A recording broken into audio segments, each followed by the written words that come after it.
এই মুহূর্তে কিন্তু একটা ট্রানজিশন চলছে বলা যায়। আগামীকাল পর্যন্ত কিন্তু মমতা বন্দ্যোপাধ্যায় সরকার তার মেয়াদ রয়েছে এবং স্বাভাবিকভাবে তারপর কিন্তু বিধানসভা একেবারে ডিসলভ হয়ে যাবে এবং আগামী 9 তারিখে নতুন সরকার অর্থাৎ বিজেপি সরকার তাদের শপথ গ্রহণ করার কথা। আর এরই মধ্যে রাজভবনের ঠিক কি ভূমিকা রয়েছে, কারা কারা এলেন, কি কথা হলো, জিলাম করঞ্জাই রাজভবন চত্বর থেকে, লোকভবন চত্বর থেকে সরাসরি রয়েছেন এই মুহূর্তে আমাদের সঙ্গে।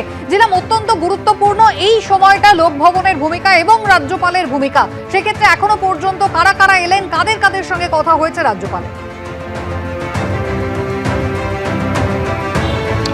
তোমাকে জানিয়ে রাখবো, বর্তমানে যিনি রাজ্যপাল তিনি গুরুত্বপূর্ণভাবে এর আগে তামিলনাড়ুতে রাজ্যপাল ছিলেন এবং তার ক্ষেত্রে বরাবর দেখা গেছে যে তিনি নিয়ম অনুযায়ী চলার বরাবর চেষ্টা করেছেন। প্রাক্তন আইপিএস এবং তিনি এই যে নিয়ম আইন মেনে চলেন এবং সেই কারণে বিভিন্ন বিতর্ক হয়েছে তামিলনাড়ুতে তিনি রাজ্যপাল থাকাকালীন।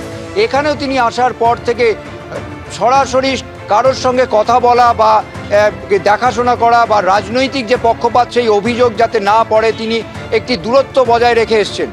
মাঝে একটি অনুষ্ঠান ছিল যেখানে তিনি বক্তব্য রেখে শুধুমাত্র জানিয়েছিলেন যে এ রাজ্য অনেক পিছিয়ে পড়েছে। এই যে সরকার গঠনের সময় যখন এই যে সন্ধিক্ষণ, যেখানে দাঁড়িয়ে প্রাক্তন মুখ্যমন্ত্রী তিনি বলছেন তিনি হারেননি, তিনি পদত্যাগ করবেন না এবং আজকে যেটা জানাচ্ছেন সিইও মনোজ আগরওয়াল যে এই বিধানসভা বর্তমান বিধানসভার মেয়াদ আজকেই শেষ হবে, সেই জায়গায় দাঁড়িয়ে আজকে কি কর্মকাণ্ড লোকভবনে সেটার দিকে সকলেই তাকিয়ে আছে। আজ সকালে আমরা দেখলাম 11টা নাগাদ সিইও মনোজ আগরওয়াল তিনি এলেন এবং তিনি আসার পর ভেতরে গেলেন। তারপরে আমরা দেখলাম যে রাজ্য সরকারের বর্তমানে আরও একজন বিশেষ সচিব তিনি এলেন, তিনি ব্যাকওয়ার্ড ক্লাস ডিপার্টমেন্টের সচিব যেমনটা জানতে পারছি সঞ্জয় বাংসাল তিনি এলেন।